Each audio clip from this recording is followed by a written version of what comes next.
For those that don't know who we are, I am Brad McIntyre with McIntyre Pastures. We are a local regenerative-based farm out in Caldwell, close to Marsing, who we do everything we can to raise animals the way Joel talks about, to try to give them all their natural abilities to be pigs and be chickens and be cows and be turkeys, and do it in the best knowledge. Today we had Joel on the farm, and we learned a lot, and we're grateful for his information. I'm just excited for you guys to listen to him again tonight. A couple taglines that we have on the farm. We talk about Pasture Pure, and we talk about your health begins with our soil. And that goes to any soil. As we try to steward the soil to create the best soil that we can in our local region, that then translates into healthy animals, and then that translates into healthy humans. And that is part of the goal tonight, is to try to teach everyone how we can do a better job of that, and how we can source those things that then will benefit our lives and the lives of our grandchildren. When we think about the soil and we think about Pasture Pure, it's doing all those things, even though it might be the hard thing, might not be the easy thing to do. We do what's hard because we know what's best. And that's important to us. The other thing that's important to us as a family is education. And so things like this tonight, being able to spread the good word, spread the message that Joel teaches so well. So we're excited to bring it to you, and we're excited that you're here as a community, and we're so blessed to have the community here. For those that don't know, there's ways that you can access. You got some tickets to go out to the farm store, get you out there and understand who we are. But we do local pickups, deliveries throughout the valley. So there's lots of ways to access it, and there's lots of other good farms in the valley as well. But, tonight there will be, Joel's going to speak for about a half an hour to 45 minutes, and then there's going to be a Q&A till about 7:30. If you need to leave sooner than that, you're welcome to leave, but ask good questions, listen and take it in and try to figure out how to better your lives and better your farm. But there's an opportunity tonight to learn a lot from a great man. So without further ado, I want to introduce Joel Salatin, the main event, why we're all here tonight. So I'll turn it over to him, and he'll take it from here.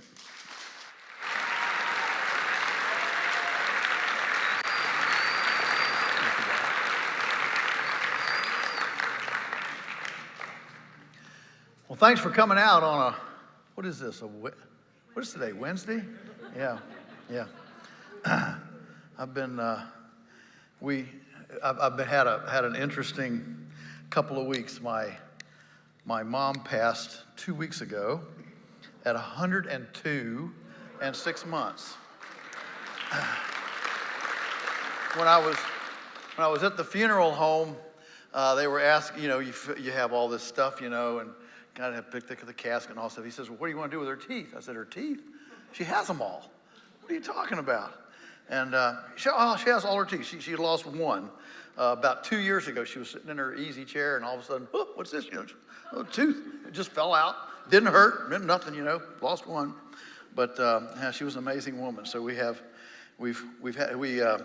went up, just to give you a sense of what she was like.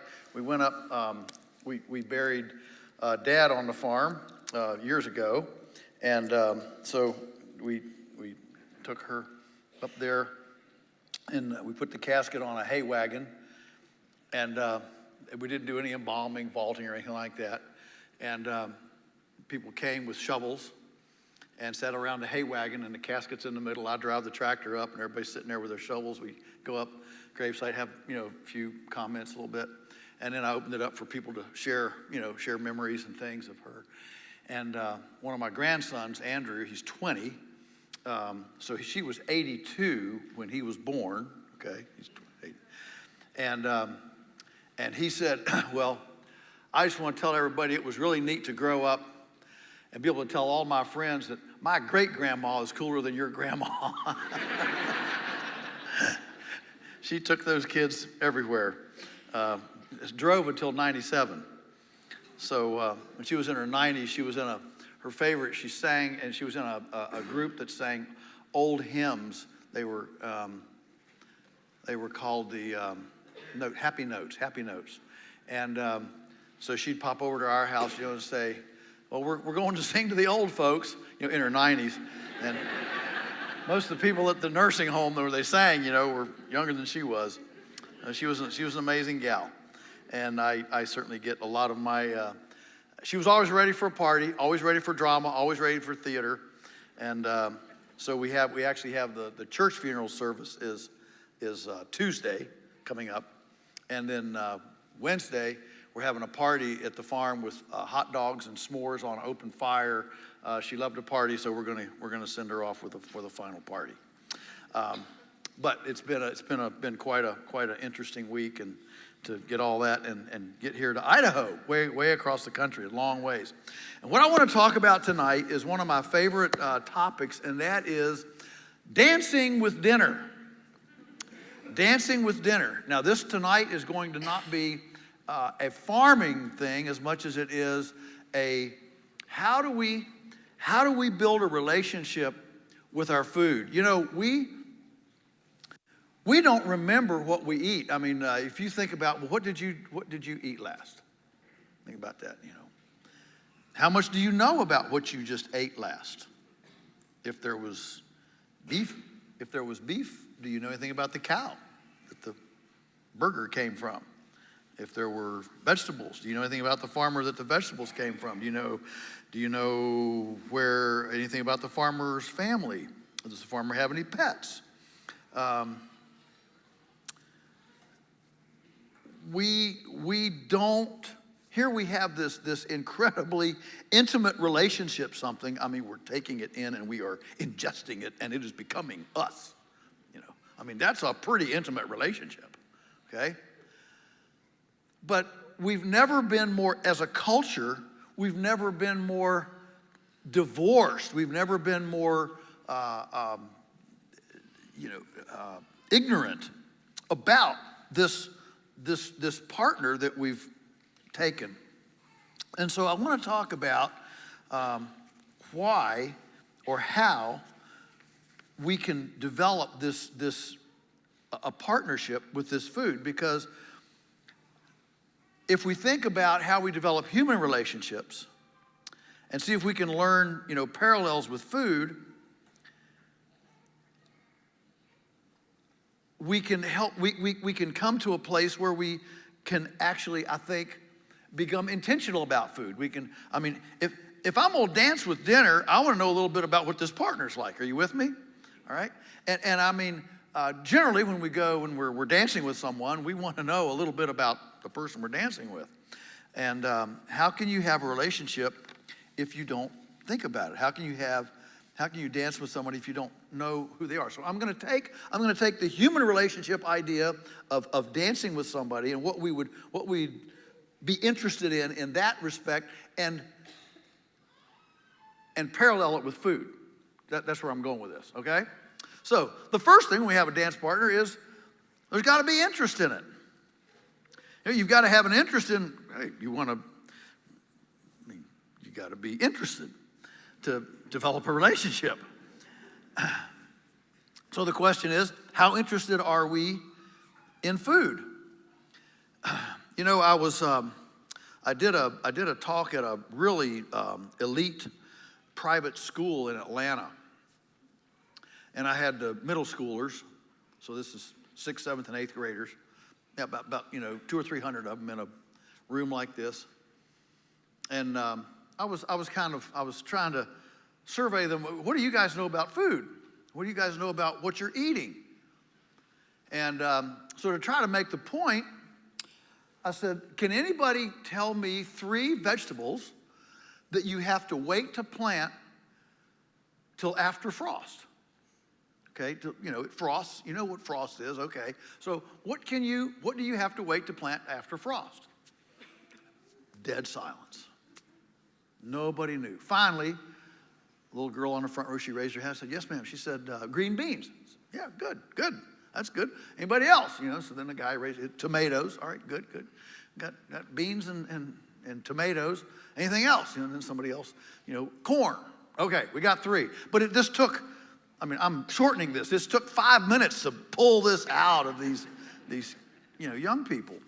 I said, well, maybe I asked the wrong question. Maybe we need to go the other way. What about plants or vegetables that we can grow in a garden that can handle frost? We can plant them early and they will handle frost. Silence. Nothing. The same 3 kids, I'll bet they have gardens. One of them said cabbage, broccoli, lettuce. Good. So, but this exercise, I'm shortening it here for the sake of tonight. This thing took 10 minutes of the thing. Whew, it's like pulling hen's teeth. So, well, all right, let me ask you this. How many of you can name the 3 Kardashian sisters? The place erupted. Oh, Kim, Khloe, it took me 5 minutes to settle them down. And then I asked, so let me ask you this. Which one do you think, from a life importance standpoint, do you think is more important to know? It was like a gotcha moment. They all got it. They all got it. But this is where we are in our food system as a culture. And so I'm suggesting that the first place we need to have a dance partner that we're enjoying is to have an interest, to know that dance partner. Where'd you come from? What's your name? Do you get hot? Do you get cold? If it's frost. How is this produced? Where is it from? Does this food kill or encourage earthworms? The whole idea of domestic culinary arts. When I say get in your kitchen and be interested in food and develop an interest in domestic culinary arts, that's almost become offensive in our culture now. What? I got to take the kids to the traveling soccer league game, whatever. I don't have time to be in the kitchen. But we have, in our culture right now, the average home kitchen is smaller than the average home bathroom. Okay? We have never techno-gadgetized our kitchens with such glitzy appliances and things, and more profoundly abdicated a participation with all those things. When I say get in the kitchen, cook from scratch, we're not talking about great-grandma getting a wooden bucket and going to the spring and fetching water to put in the wood stove at 4:00 a.m. to get a fire started, to get the griddle hot enough, so when Pa comes in from milking the cow, you can make fried eggs. Okay? And we have hot and cold running water. You got a refrigerator. You got time bake. You got Instapots, crock pots, ice cream makers, bread makers, Cuisinart, blender, dicers, slicers. Grandma would have given her eye teeth to have the stuff. It's never been easier to get in touch with the taste, the texture, and the quality of food. But we've never, as a culture, no culture has ever abdicated its participatory interest in that. So we got to be interested in this. Number 2, compatibility. Compatibility. If we're going to have a dance partner, we want to share some values. We don't want to dance with Vladimir Putin or whatever. So we got to share some commonality. If we believe that it matters, if an animal is respected for its animalness, well, then we ought to eat pork chops from pigs that express their pigness. That's just that kind of commonality or compatibility. So what's compatible with our body? Let's go there first. All right? What's compatible with our body?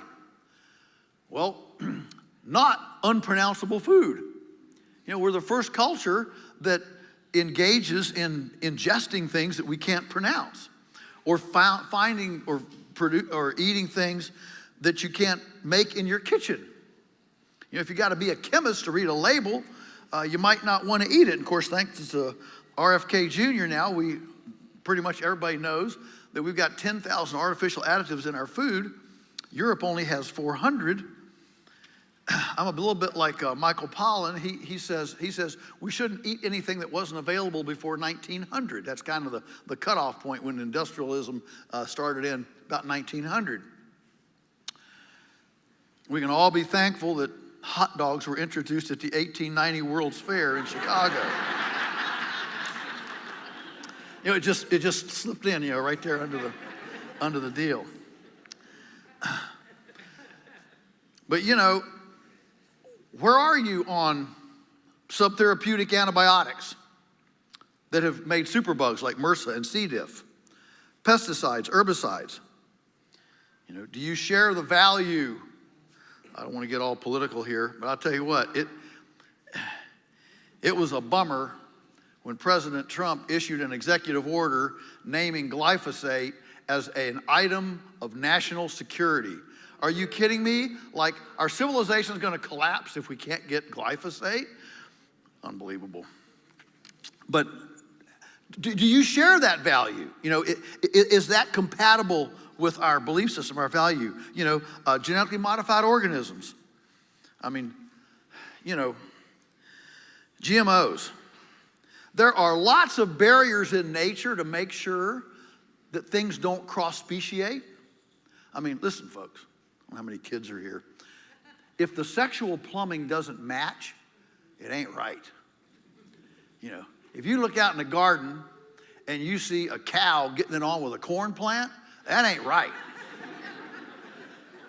But in GMOs, we have, with our human creativity and ingenuity, we have overcome those natural protective barriers. From Genesis chapter 1, everything produces seed after its kind. Okay?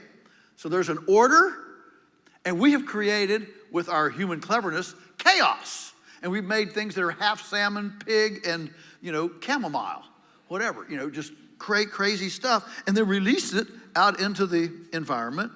And so now we have wind-blown pollination orgies trespassing property lines and making beings on my farm that I don't want, that would never be there under my care. And instead of being able to go down to the magistrate and say, hey, this Monsanto Roundup Ready soybean pollen came across the fence and made beings that I don't want. Let's swear out a warrant for their arrest for trespass. Instead of that, the courts have ruled that I have to pay Monsanto for the privilege of their GMO trespass on my. It's like imagine if you had a neighbor that had a rogue bull, and the bull gets out one day and he comes over and you've got prize rose bushes in your flower bed, and the bull comes over, he tromps up all your rose bushes.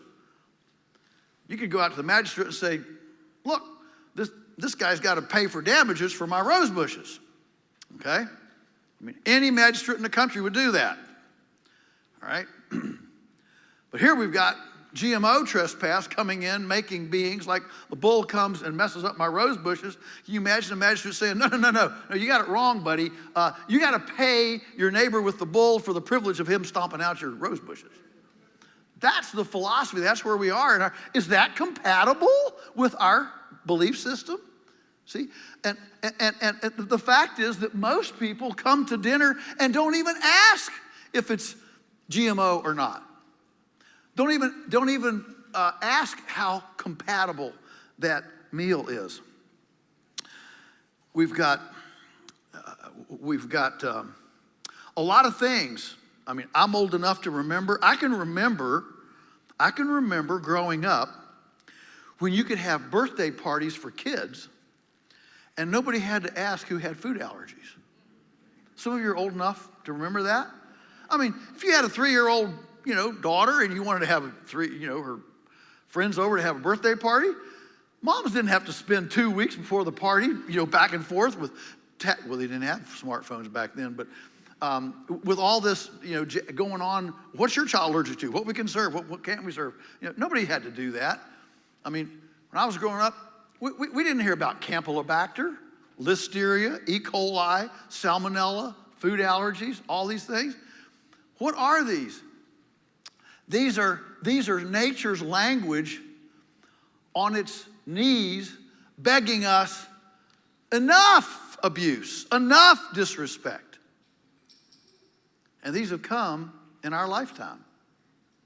They weren't here before. Is it compatible? Do I care? Food and farming must be compatible with the ecology. You know, think about natural patterns. I mean, we look at nature, animals move. We live in a culture that doesn't think animals should have to move. We're going to put sows in little, crates. They can farrow, they can stand up and sit down and stand up and sit down. That's all. All their life they can't move around. They can't flip over anything. They can't even turn end for end. Is that compatible? Is our food carbon-centric?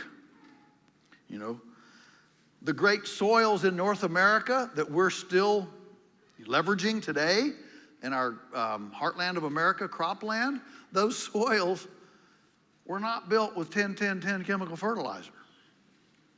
They were built with carbon from sunbeams converted to biomass, and that were decomposed either on site or through a digestive tract of an animal. Is it compatible? Is our food compatible with landscape hydration? This is a big deal, especially in these parts of the country, to realize that 500 years ago, North America was almost 10% water. Today, we're less than 4%. You know where all that water came from? Anybody want to guess? Rain. Well, yeah, ultimately it came from rain, yes. But how did all that water get ponded, get held for 10% of the surface area being water, being ponded? Beavers! Yes, move to the head of the class, whoever said beavers. There were people disagree today, but there were between 200 and 400 million beavers in at that time. 200 to 400 million beavers. And we've now uncovered skeletons that there were some beavers as big as a Volkswagen automobile. Imagine the kind of trees they took down. I mean, it's like you come up and say, no, this is my leg here, dude, don't mess with me. Ecology is multi-speciated, not monospeciated. And it's highly integrated, not segregated. These are all ecological compatibility ideas. And so the question is, we look at Dancing with Dinner, is this dinner, as we look through this, as we look at this plate, is what's on this plate, is it compatible with my values? Because when we dance with somebody, we want some compatibility. We don't want to have to argue over politics every discussion. We have to argue over religion, every subject. So we want compatibility. Number three, reputation. Is this person I'm dancing with, are they reputable? Are they a crook? Are they corrupt? What kind of friends does this person have? What follows in this person's path? Do they leave behind a path of healing and happiness, or do they leave behind a path of chaos and dysfunction? In my opinion, good farms should be aromatically and aesthetically, sensually romantic. That's just basic neighbor friendliness. When you smell stink, you're smelling bad management on a farm. So what kind of farm? What's the reputation of a farm? Is it the farm that all the neighbors hold their nose when they drive by? Is it a farm that has its animals stressed? One of the things that we've learned on our farm, we've learned it from our restaurants over the years. We service numerous really good restaurants. And one of the things we've learned from all of them is that all of our because we don't buy meat from Walmart, so we don't have anything to compare it to. But they're in the business, so they've got different kinds of provenance, different vendors. And what we learned from them is that all of our meat and poultry cooks 15% faster than conventional. Well, how could that be? Well, because conventional animals are stressed. And what happens when you stress? You get tight. You secrete adrenaline, cortisol, and you tighten up. The obvious question is, can you eat happiness? Yes. And can you eat stress? Yes. So by reputation, we can look at this, our dinner dance partner, and say, what is your reputation? What's the reputation of the farm, the farmer? What's going on here? Are they polluting, poisoning? I mean, the fact that we have a dead zone, a riparian dead zone, the size of Rhode Island in the Gulf of Mexico, America, whatever it is, but in the Gulf, the fact that we have that much dead water due to poison and pesticide and fertilizer runoff, it's a blight on the culture. If you have to walk through sheep dip to go visit your food and put on a hazmat suit, you might not want to eat it. Is it by reputation? Is the farm open?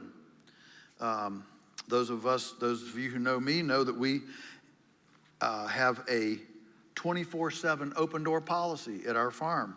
Anyone can come from anywhere in the world to see anything, anywhere, anytime, unannounced.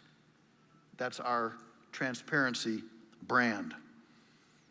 I was in Australia and saw a great sign, went to a farm, and it looked like it was a no trespassing sign, but as I got closer, I realized what it said is, trespassers will be impressed. I like that. So I now have one. Trespassers will be impressed. Okay?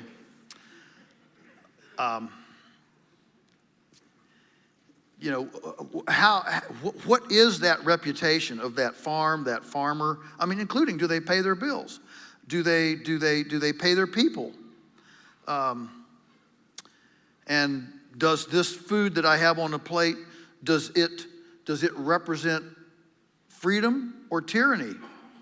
I don't want to get into the weeds too far on this, but we have a lot of food produced in this country, produced by businesses that love regulations and have used regulations to block small-scale producers out of the market.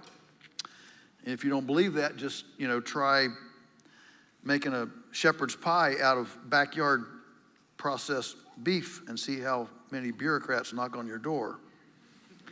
The truth is that embryonic prototypes are the key to innovation. And when we have these food police and these heavy government regulations on what we can and can't do, neighbor to neighbor, it stifles innovation. Innovation is always done with embryonic prototypes. And so what happens is, if you have to have a $500,000 freestanding quintuple permitted kitchen, and I've enjoyed being here for a day, and I'm hearing all sorts of stories about how difficult it is in this county to even get a sign at the road for your farm, that you can't get a farm sign. I mean, that's tyranny. If it's your land and you want to put a sign up, put a sign up. I just put it up and say, come sue me.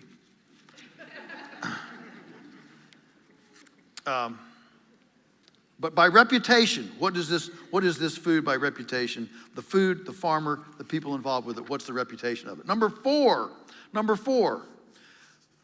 dance partner, I want to know a little bit about you, about your background. We get to talking, we get to chatting. I want to know a little bit about your background. What's your background? What kind of farming, what kind of family do you come from? What are your roots? Are you a criminal? Or are you getting ready to be a criminal? Sometimes I think I'm getting ready to be a criminal. I wrote a book, Everything I Want to Do is Illegal. The food background, when we look at background, the food background, and Brad mentioned this, the food background is soil. What makes soil?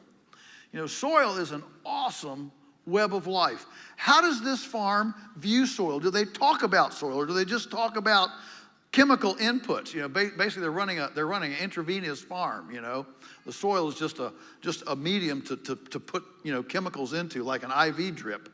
Is that the mentality of the farm? You see, the soil, one double handful of soil has more living beings in it than there are people on the face of the earth.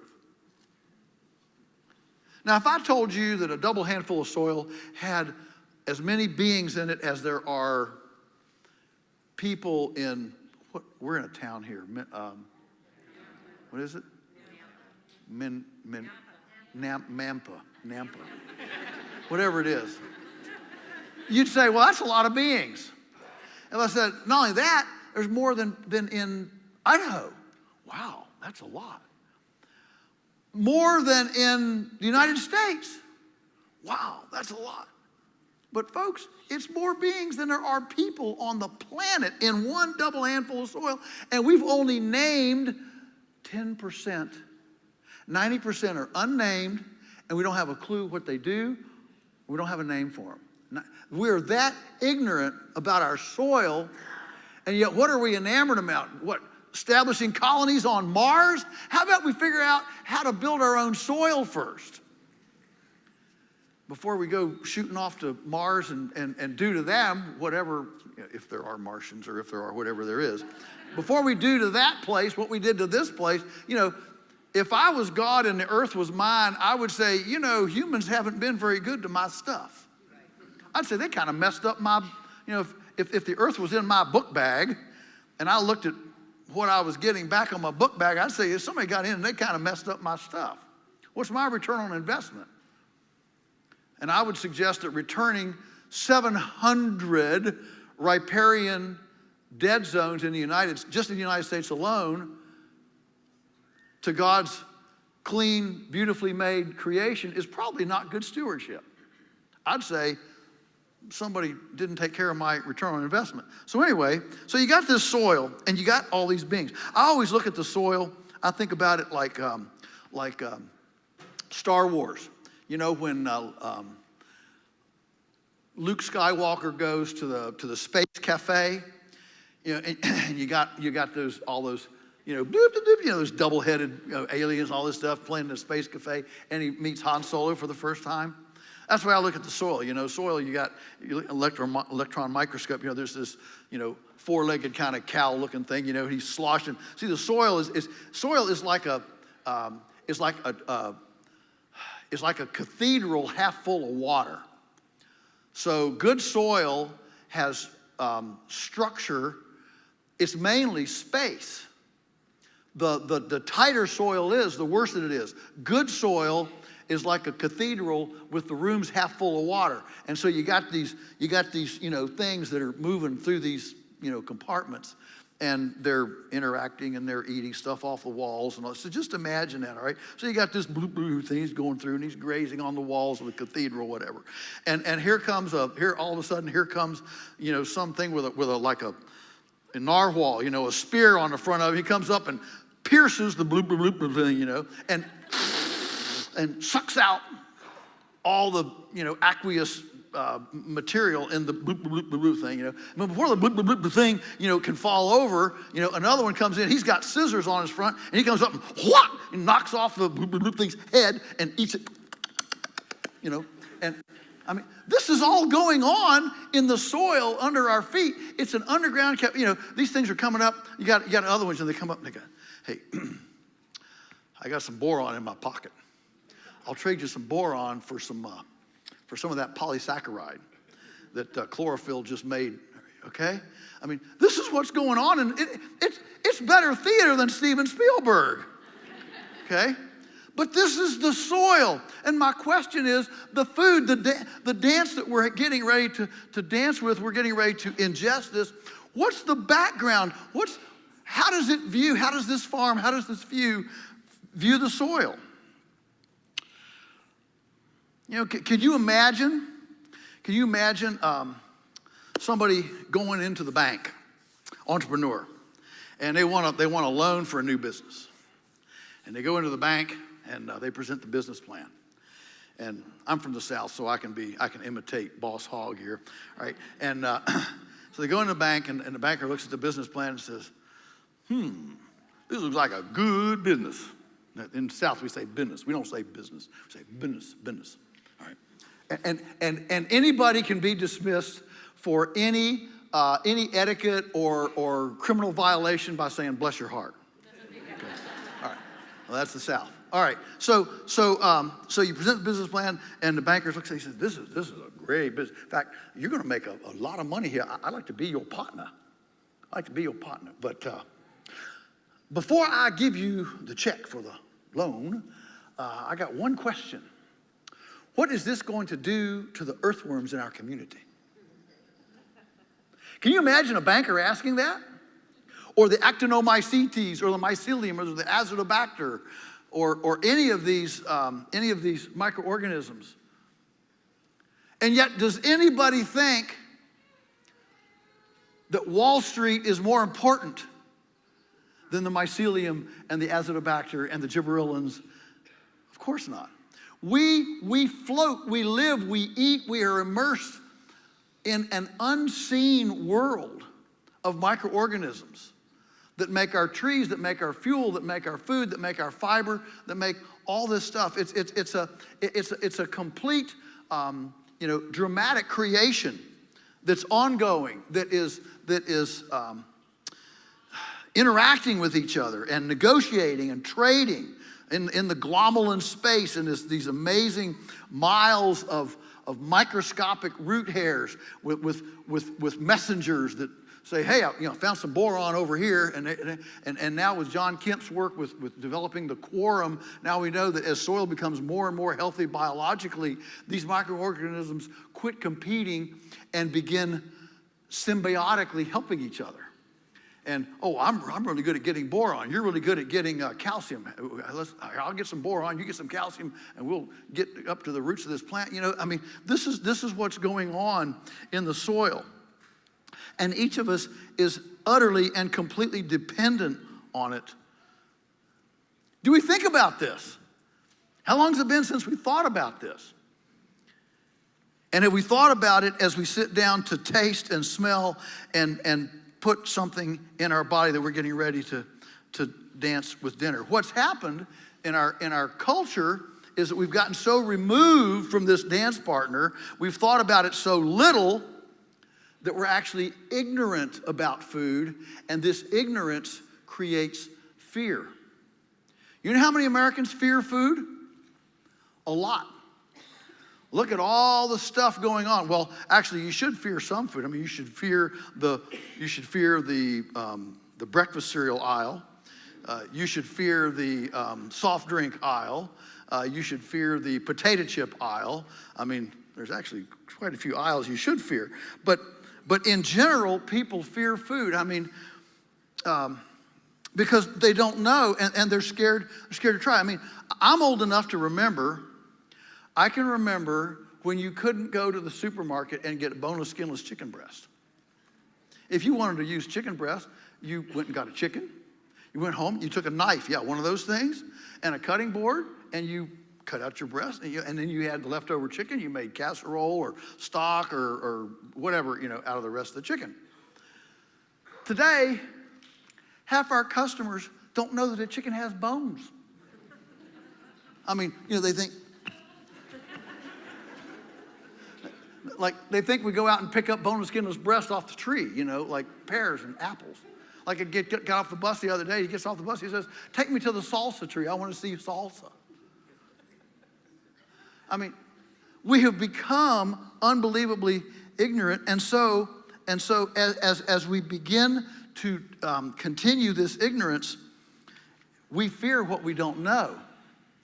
And so people are scared to make food decisions, scared to venture out and actually cook.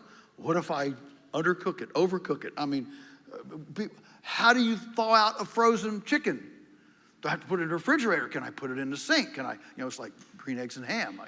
Should I, would I, could I, in the sink, in the refrigerator, in the toilet, in the,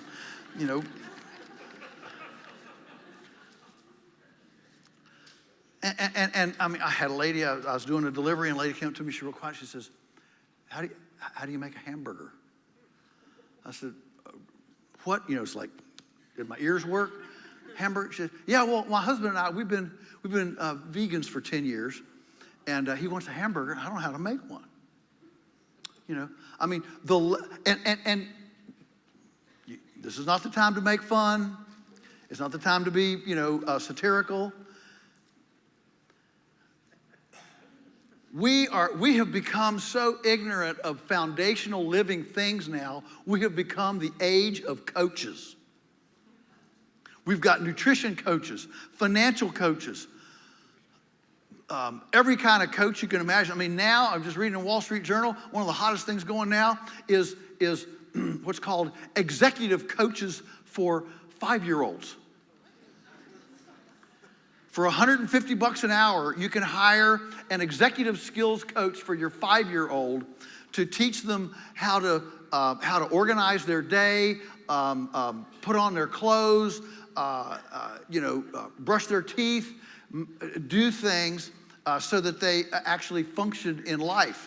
I mean, that's on the heels. 3 years old, the big thing was dating coaches. As social media eliminated the civilized conversation of young people with potential romantic partners, people were so unused to having actual physical conversations that for $150 you could get a romance coach for your teenager to help them overcome their timidity of engaging the other sex in a actual conversation, a personal conversation.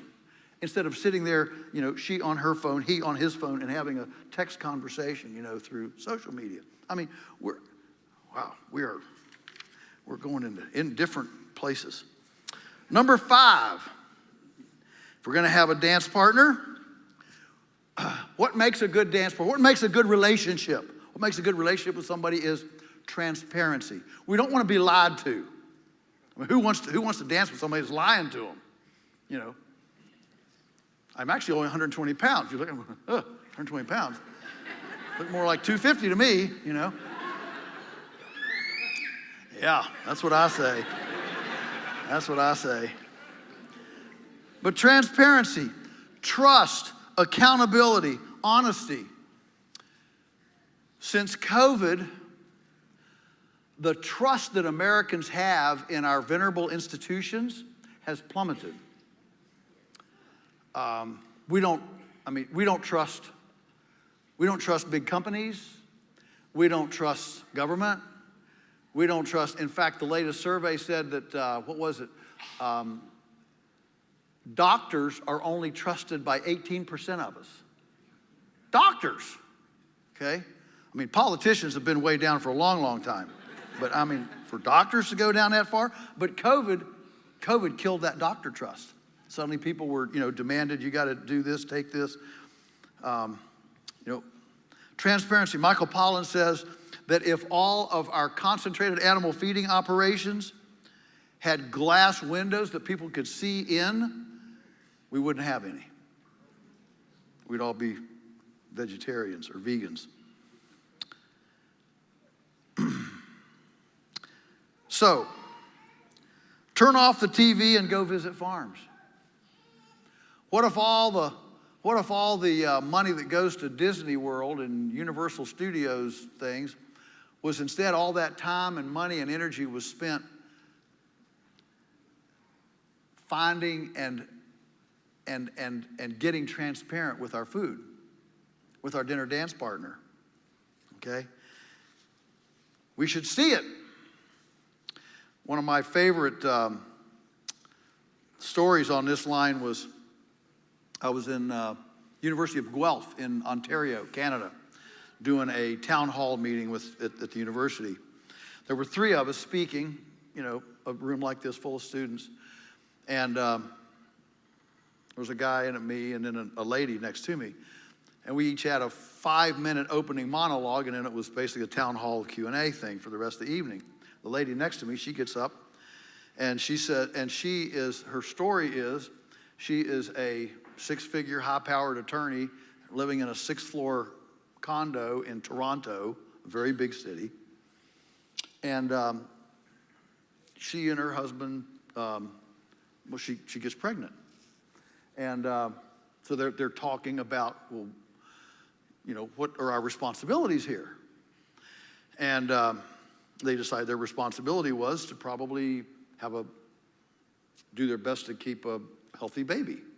What does that mean? Well, she said, probably the first thing is to breastfeed. Now, you got to realize that in her career path as a 6-figure, high-powered attorney in Toronto, that was not normal, okay? So we'll breastfeed. All right, that's fine. It's always the right formula. So what else? They decided to take 1 year. They sat down. This is a high-powered academic elite, urban couple. But they sat down. They made a list. They made a list of all of their plans for the year for recreation entertainment. We're going to the theater, the ballet, whatever. All right, vacation. They put all that time and money down, and they said, we're going to invest this for 1 year in finding our food, building transparency so we know where our food comes from. And she stood in front of these students, I'll never forget it, and she said, in 1 year, we were able to create a pantry with no barcodes. How about that? And I'm sitting there thinking, man, what's my excuse? Okay? What's my excuse? The biggest lie is that you can change your life and change your system, but you don't have to change anything. What we want to do is say, well, if those people would just do the right thing, if those people would do the right thing, if Tyson would just do the right thing, and if the politicians would do the right thing. And the truth is, we've got to do the right thing. Okay? That's how we actually make change. That's how we actually create a new world. Okay? And so I have to do things. So I have to find apples. And we go to an orchard that doesn't use chemicals. We buy 10 bushels of apples. We bring them home, and we spend 2 days with a food mill, and we can 80 to 100 quarts of applesauce. That's just what we do. But we go to the orchard, we see the trees, we meet the orchards, there's transparency. So when we dance with that applesauce, we can be sure that all of our values and our understanding is compatible and is transparent with our belief system. Follow me? That's what we're talking about. Okay. Number 6. We want to know something about this dance partner. Knowledge. Number 6 is knowledge. If we're going to have a relationship with somebody that works, it takes knowledge. You know what? That takes time. That takes time. You've got a list of questions. You've got time to, for me, it's see her in makeup and out of makeup, and see her in a pretty dress, and see her in rags, getting the cow in, whatever, all right? But you can't just expect somebody else to do this for us. We have to actually get that knowledge ourselves. We can't so profoundly abdicate participation in any economic sector without losing integrity. You can't refuse to participate in a system, any economic system, including food, and expect it to remain authentic and with integrity. So, does anyone here want a convenient relationship? No, we want a lasting relationship, one that has knowledge to it. We want to participate in that. I've done a lot of campus lectures, and I always tell the campuses, if they really want to have an ecological campus and an authentic food system, they need to turn the campus into an edible landscape. Okay? Can you imagine a campus, college campus, where every morning the kids wake up and they've got an app on their smartphone, and the whole campus is divided into zones, 1, 2, 3, 4, 5, little paddocks. And they get up in the morning and it says the strawberries in zone 3 are ready to pick. And all the students go and they pick strawberries on their way to class, and the students just kind of graze along the campus, from one spot to another. Apples are ready in quadrant 7. Go pick some and eat them, Edible landscaping, it's a powerful thing. Collect all the roof runoff into cisterns, and then hook up the athletic bicycles to pumps, and then pump the cisterns up onto rooftop gardens so you can turn off your air conditioning, because the plants are evapotranspirating the heat out of the building, and the cucumbers are growing down underneath, so at the second floor windows you can reach out and get cucumbers and eat them from the... I'm so tired of these campuses getting Greenie Awards for composting their kitchen scraps.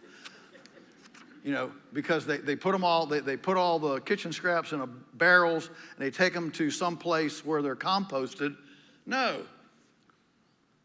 What you really need to do is have a little chicken coop up next to every dining service venue. So all the kitchen scraps go into the chickens eat the kitchen scraps, and the eggs come in, and we can now eliminate the egg vendor. And sorry, McIntyre Pastures, I don't mean to get...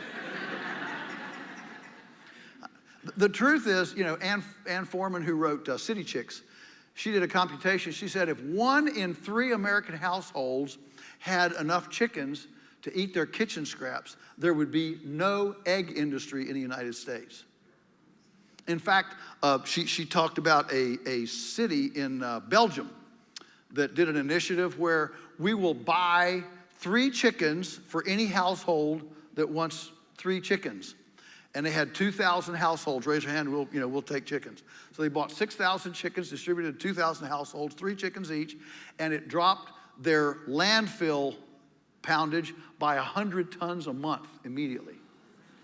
I mean, it is immoral and unconscionable that 75% of what goes into landfills is compostable. I mean, that should be, I'm getting off the top, but knowledge, okay? What do we know about this, and are we profoundly interested in knowing? And finally, number 7, I'm done, is commitment. If we want a good, a dance partner that we get to know better, that we're transparent, that we're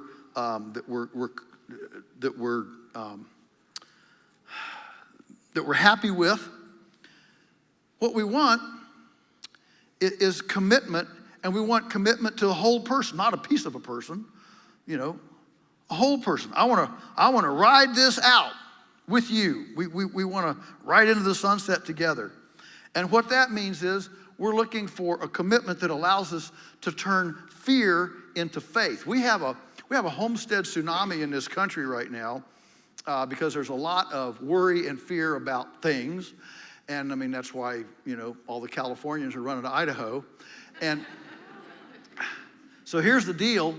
Fear makes you run. And, if you're being chased by a lion in the jungle, you probably should run. That's a good, fear's not bad, but you can't run forever. Fear makes you run. Faith makes you stop. Faith makes you stop. What's making us stop? Well, commitment. Okay? We're partners in this foodscape. People ask me, what gets you up in the morning? What keeps you excited about this? What gets me excited is that I get to wake up in the morning and I get to step out on the back porch and engage and embrace and immerse into God's provision for us. I get to interact with that.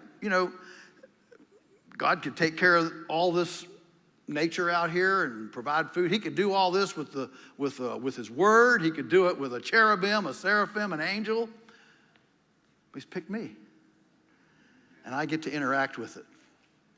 And I get to create for people who don't have that privilege, who live in a condominium, in an urban setting. I get to ensure that they can have a committed relationship with a dance partner that is long-term, that is loyal, that is a partnership that allows them to participate in this caress of creation stewardship. That is a cool, noble, and sacred place to be. We can all find ourselves in there. So I hope that this little, kind of dramatic, imaginary walk down the lane with a food dance partner for dinner has encouraged us to not to become a cult on this, okay? If you want a Snickers bar, you can have one, all right? You're not gonna, miss heaven for a Snickers bar, okay? But don't eat 4 a day, okay? And there's a place. There's a place to, I do the 80-20 rule, because some people get on this and form they become not fun to be with. Look, if your 4-year-old niece is having a birthday party and the cake is from Walmart, go eat the cake, it's okay, all right?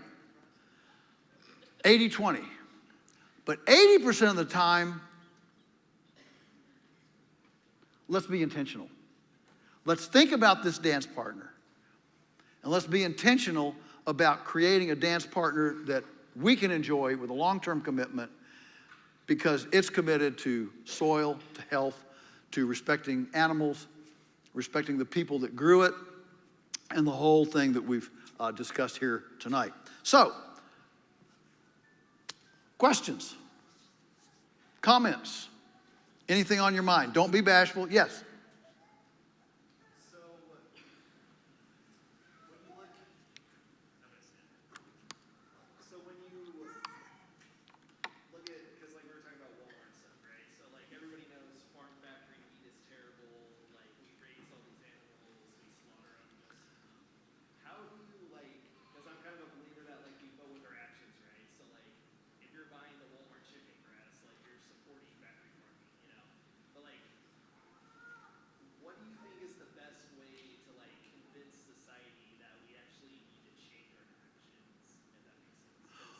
All right, so how's the best way to convince society that a boneless, skinless breast from Walmart is not your best buy? Is that? Sort of, well, in a way, yes. It's like, because I feel like a lot of people are just kind of, like a lot of people do it anyway, so, even though they don't. So, it's kind of like, how do we actually change the way everybody's like shopping? Yeah, well, how do we change the way everybody eats, how everybody shops? Well, you don't. And you don't even worry about it. Stephen Covey, 7 Habits of Highly Effective People. Yeah. One of them is to stay within your sphere of influence. All right? So the whole world is not in your sphere of influence. So the way you're effective is to spend time doing well and correctly what is within your sphere of influence. And what he in the book, if you remember his diagram, what he says is that if you spend all your time in your sphere of influence, that your sphere of influence actually grows. And if you spend all your time outside your influence, your sphere of influence shrinks. So here's what happens, and I'm guilty of it. I expect somebody here is too. We spend all of our time fussing, fuming, frustrating, and discussing things outside our sphere of influence. Okay? Well, if those people would just do that, if they just quit, whatever here, and all these, you're not going to influence the Chicago Board of Trade. okay? And if you're not on the board at Frito-Lay, you're probably not going to influence the kind of potatoes that are grown for Frito-Lay or McDonald's or whatever. What you can do is you can be a shining light on a hill. And you can develop your own network, your own dance partner, okay? And when people see you thriving in that place, it's magnetic.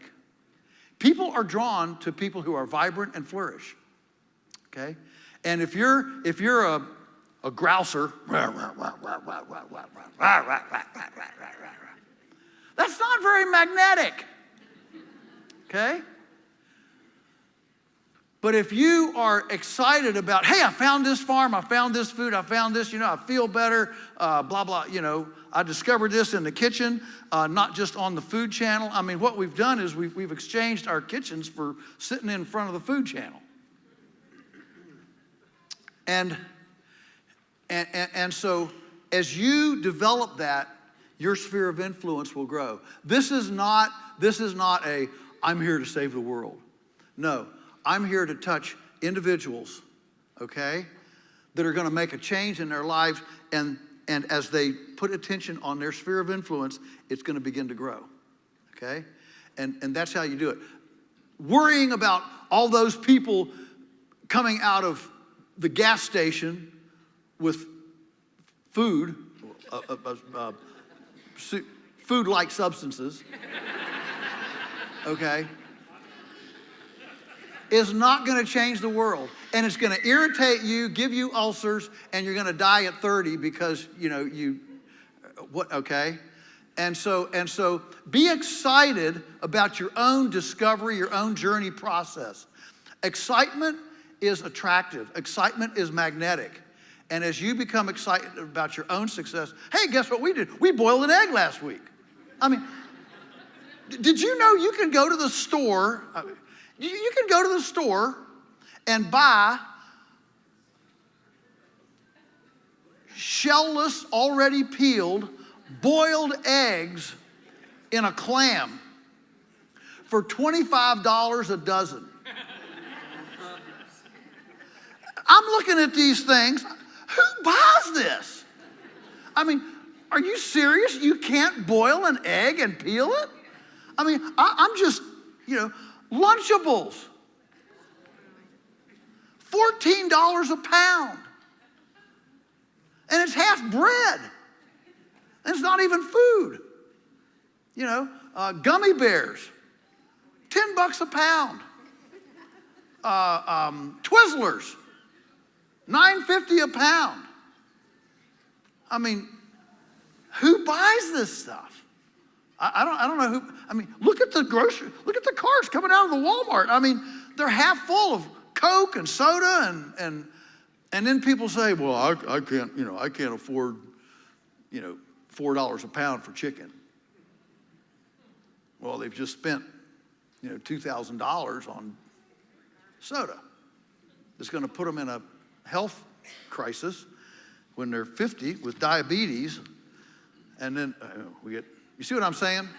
So stay in your sphere of influence. Don't worry about the other people. You worry about you.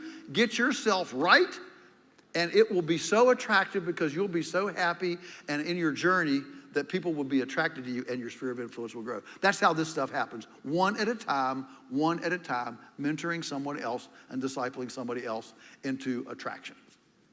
Okay? Yes?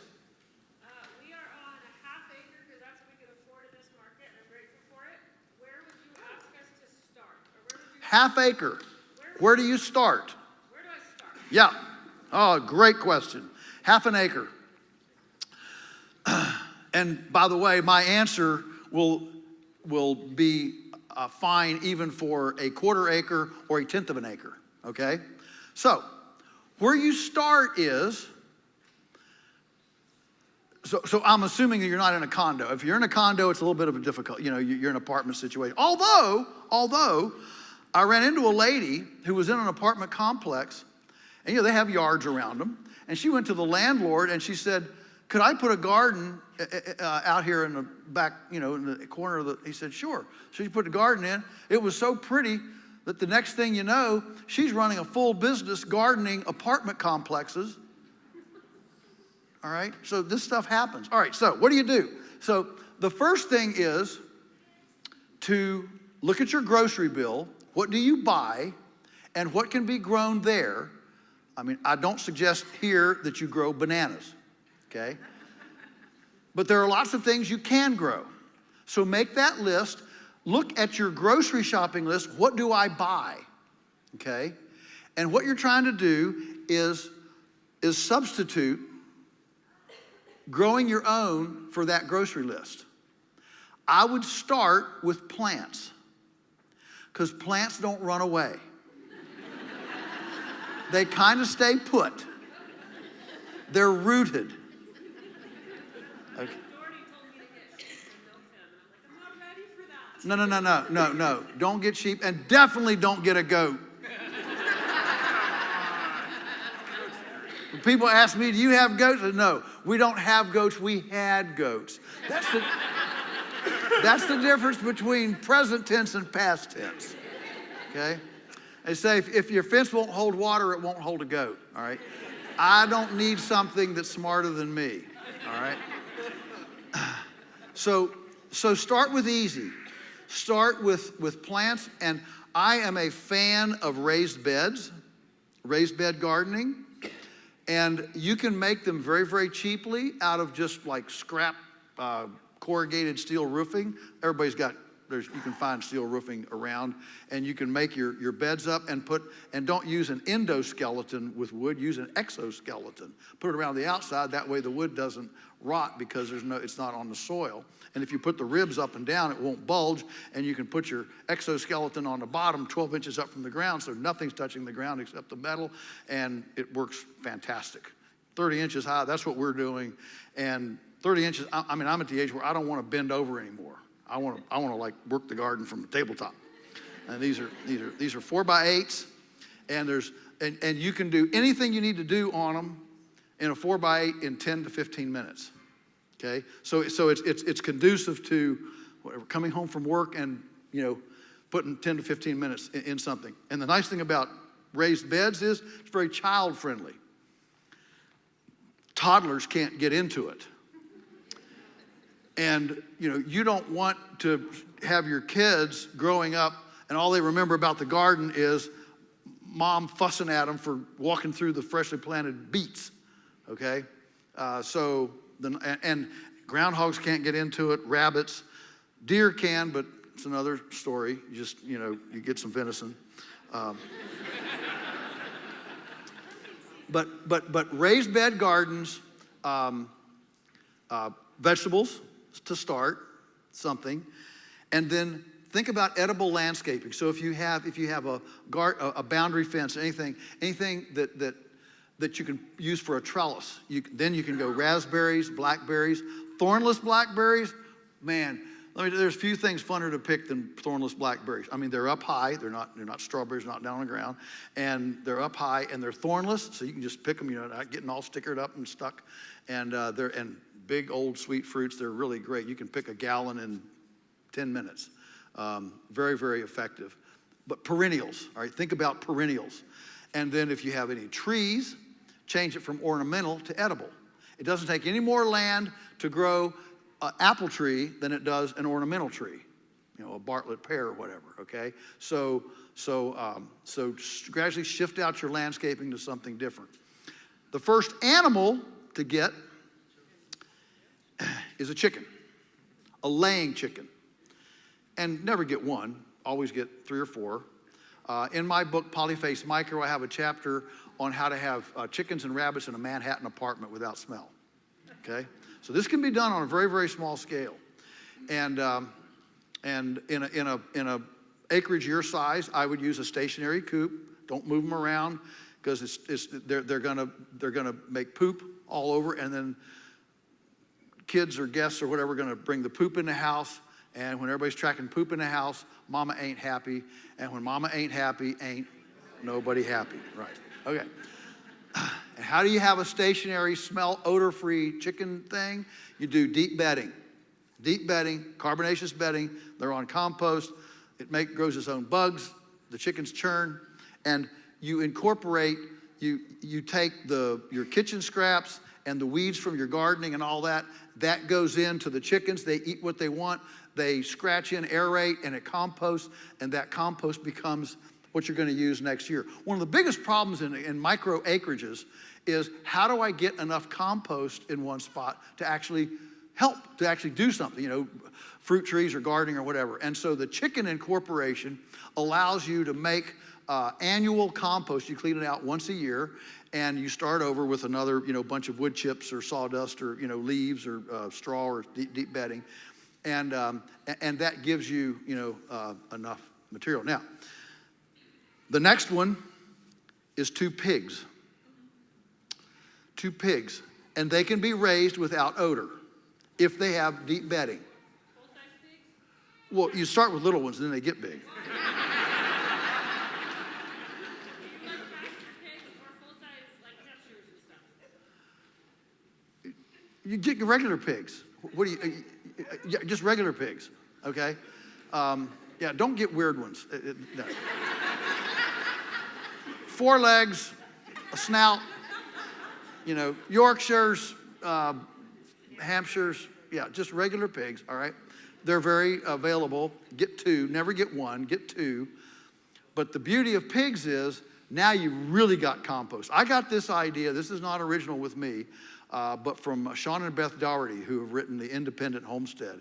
And when they do seminars, they promote 2 pigs on micro acreages for this very reason, that this is a place that you can get a pickup load or 2 of compost. Now you've got enough to actually do something, get on asparagus patch and on your garden beds and on some blueberries and blackberries and things. You've got enough material to work with, because actually generating significant compost at micro scale is actually pretty difficult, to get any serious volume.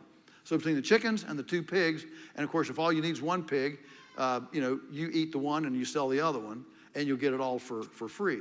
But this is a way to actually generate your own compost. Does that give you enough to think about?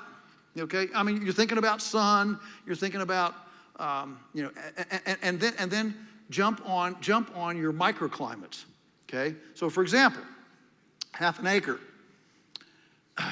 Maybe you channel all of your roof runoff into a little pond.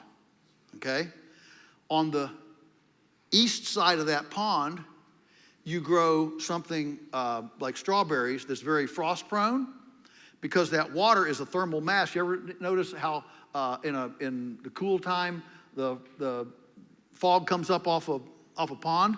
Well, that's because the water is warm due to holding thermal mass.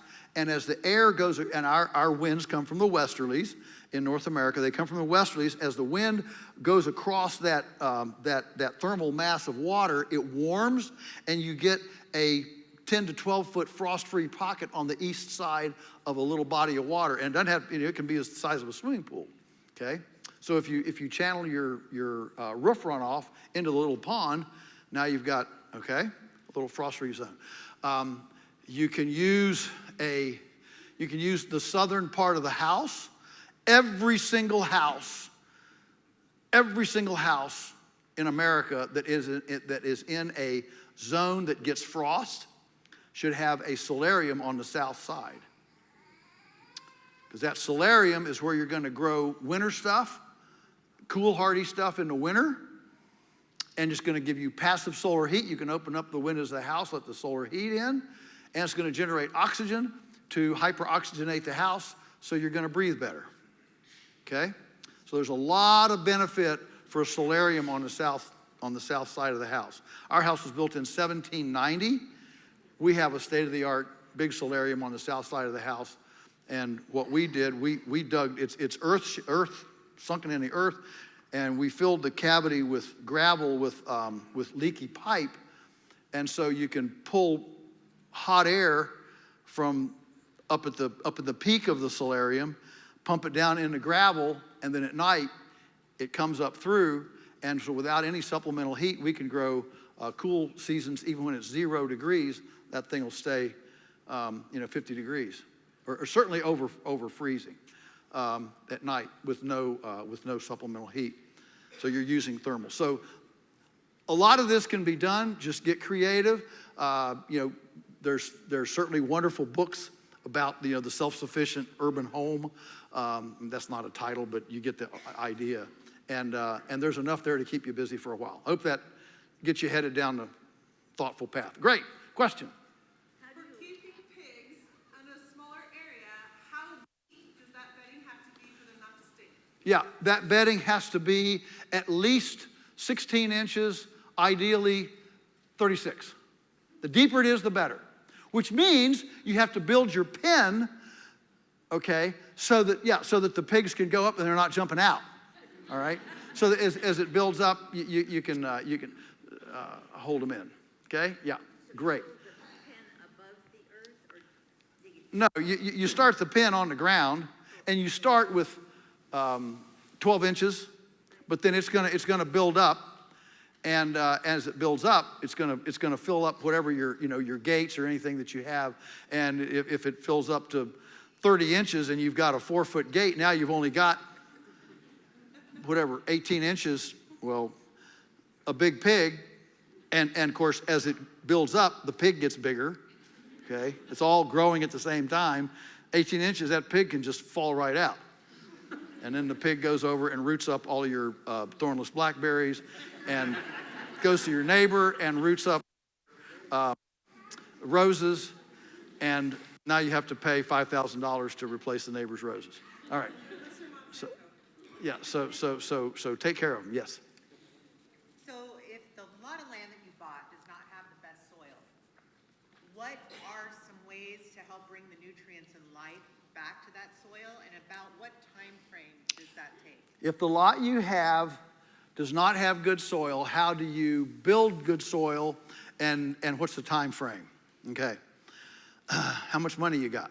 I got lots of animals I can use to help. Okay, all right. So nothing builds soil.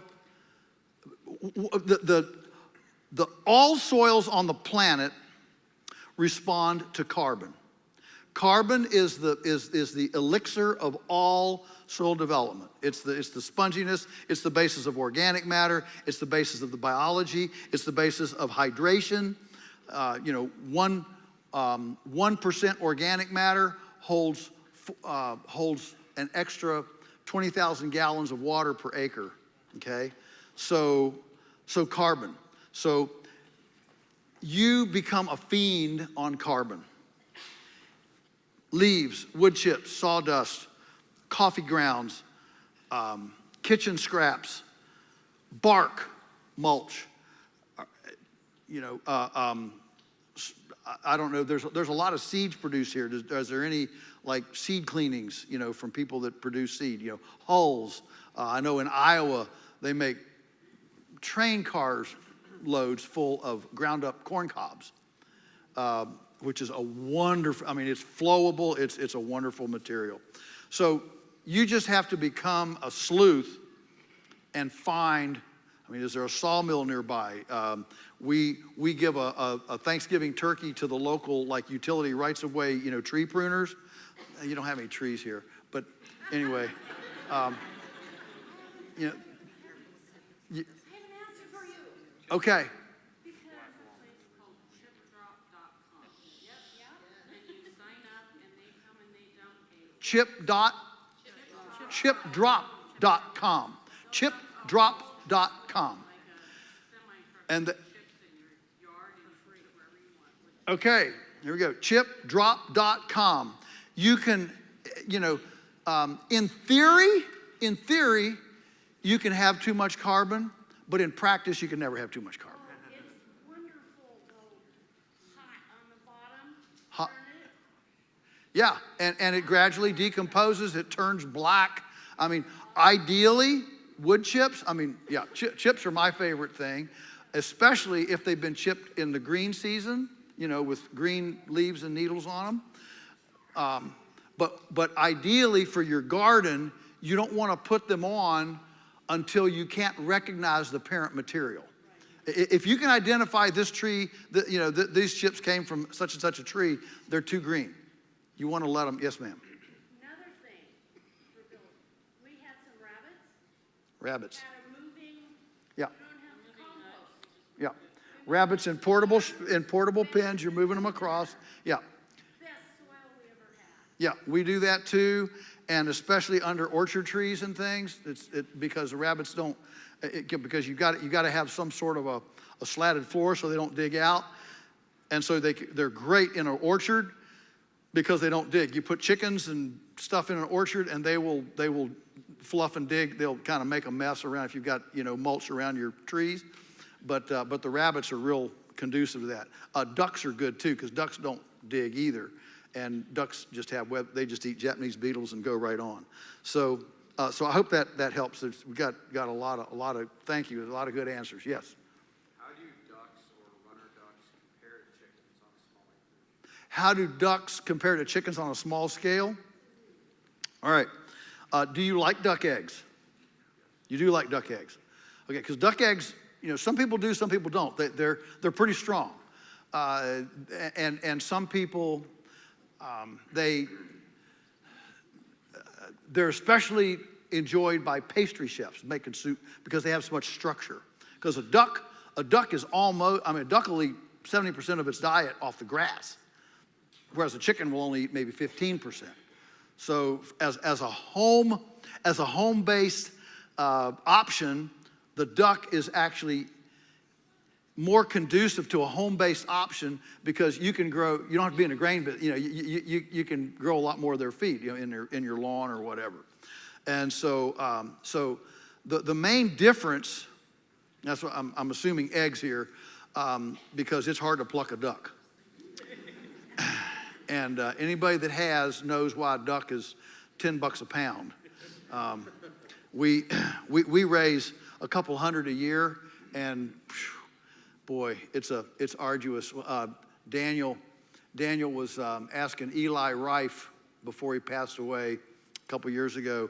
He makes pickers, feather pickers, automatic feather pickers, and he was asking Eli. He says, and Eli Rife is an old order Amish, horse and buggy old order Amish up in Pennsylvania, and he runs this fabrication shop and makes pickers and scalders and stuff for small scale poultry processing. And Daniel was asking him, he says, Eli, how do you pluck a duck? I can't do it justice, but Eli, his humor, he could be a stand-up comedian. Old order Amish, beard, plain, and he could be a stand-up comedian. So he gets this wry smile, and he says, Daniel's our son.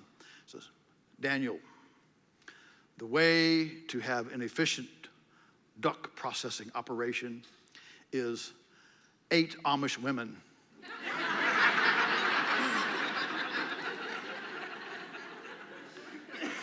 So as a critter, the beautiful thing about ducks is they don't scratch, they don't dig.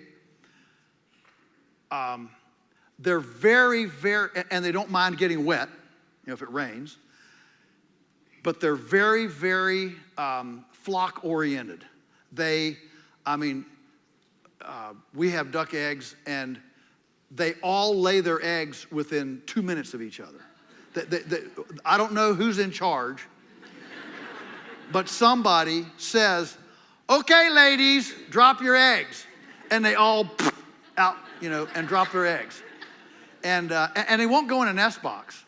So you got to be there to catch them before the crows come and get them, all right? But they are hardy. They're very smart. If one gets out, it doesn't take off. It wants to come back. And so they're very friendly that way, and we say run around chicken. No. They don't run around. They're pretty much right there. And they all get in a line and they go, right together. So if you're not using them for meat and you enjoy the stronger egg, it's a wonderful home option. Yeah, it's great. Yes. We have the plants that aren't running away. We have the laying chickens, not at the pigs yet. At what point do you consider meat chickens? Do we consider Meat chickens. Meat chickens. Oh, as soon as you're comfortable with the laying chickens. When do you consider meat chickens? As soon as you're comfortable with the laying chickens.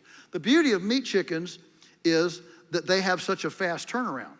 I mean, you buy the chick, 8 weeks, you've got a chicken. I mean, it's as fast as a radish. So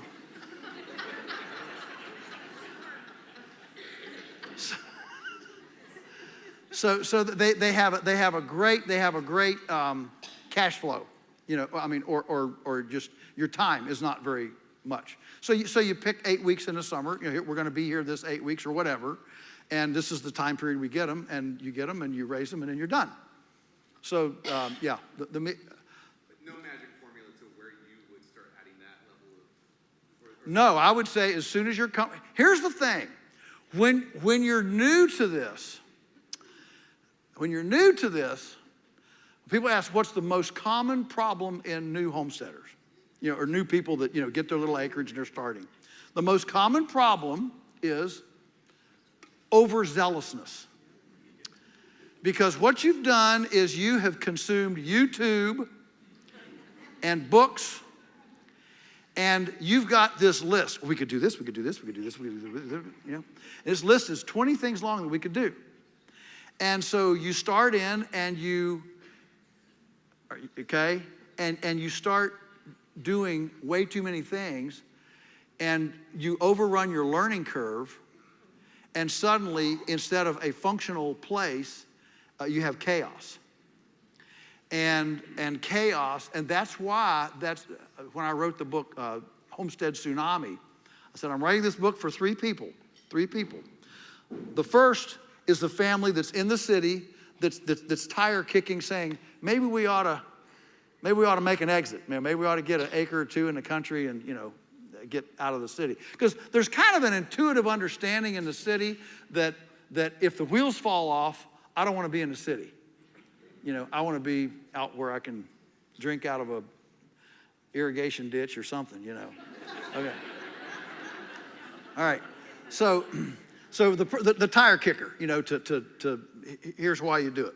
Number two is the family and friends that think you're nuts for going out where Papa John's does deliver pizza. What are you gonna do? How do you know, what are you gonna do? I mean, you know how far away you are from simple, I mean, what do you do, sit and look at the stars? Yeah, that's not a bad thing to do, you know, at night. But there's lots of entertainment on a homestead. I mean, there are few things as enjoyable as shooting the raccoon that's been picking your chicken pocket for a week. I got him, you know. All right, that's better than any Disney ride, let me tell you. And the satisfaction, oh man, it's wonderful. All right, so all your friends. And then the third one is the people who have done this 4 or 5 years ago, and they're frustrated because the tomatoes that they saw on the cover of Homestead Living magazine wilted. The cow they thought they were going to milk and make mozzarella cheese has mastitis. And the chickens they thought were going to give them wonderful eggs just got consumed by the neighbor's dog. You know, Fifi, the little labradoodle that's a couch potato, except when she meets your chickens and turns into a ravening wolf, okay? And so it's easy to get overextended, overzealous, and burn out because this that we thought was going to be so fun and orderly becomes chaos. So, as Daniel says, he says, what we have to do is protect people from themselves, okay? And I mean, we need it too. I mean, all of us, we are in food, you know, we say your eyes got bigger than your stomach, you know, kid takes way too much on their plate and they can't eat it all. Well, sometimes our want-tos overrun our can-dos, okay? And so when you get comfortable with your layers, then get meat birds, okay? And make sure that before you order the chicks, you know what you're going to do about processing. The single biggest thing on broilers is people, they pick up the phone, we're going to get broiler chickens. They order the broilers, the chicks arrive, and 8 weeks is quick. to get your processing. Where are you going to get a picker? Where are you going to do this?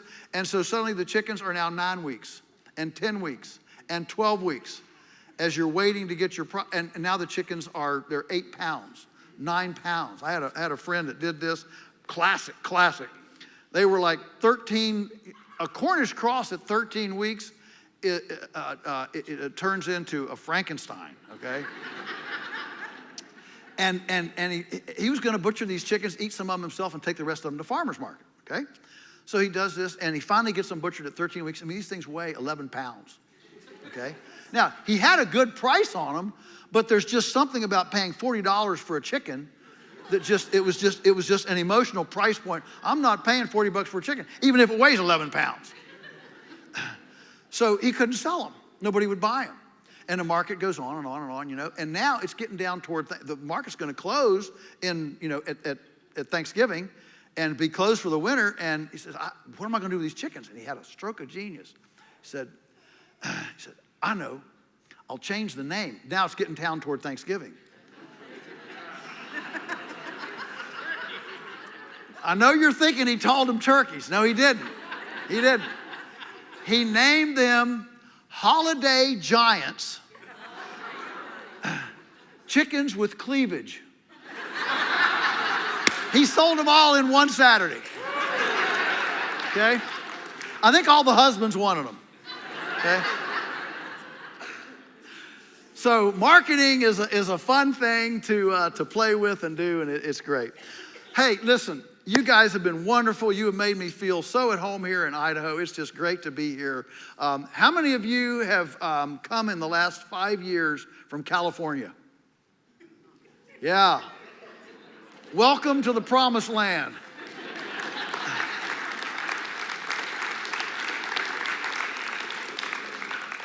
Come with your love and your food dollars, but leave your cotton picking politics at home. And we love you to death. Okay, it's been great. Come visit us at the farm. We're doing August 21, 22. We're hosting a Launching Young Farmer 2-day program where we're going to feature 8 young farmers who were 20 years old, no land, no money. They're 40 years old, full-time farming without government help, and they're gonna tell their story. So if you want encouragement to move forward with this, you just come on down, and we're not that far away. It just takes 3 flight legs to get there. Idaho's close. So, may all your carrots grow long and straight. May your radishes be large but not pithy. May tomato blossom end rot affect your Monsanto neighbor's tomatoes. May the coyotes be struck blind at your pastured chickens. May all of your culinary experiments be delectably palatable. May the rain fall gently on your fields, the wind be always at your back, your children rise and call you blessed, and may we make our nest a better place than we found. Thank you so much for letting me visit with you.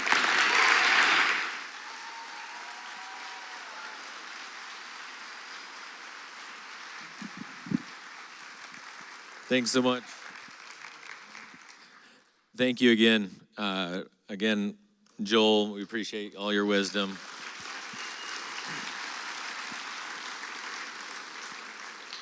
Again, we just want to thank the community here and for the support at our farms, at all the local farms, and on buying clean, healthy food.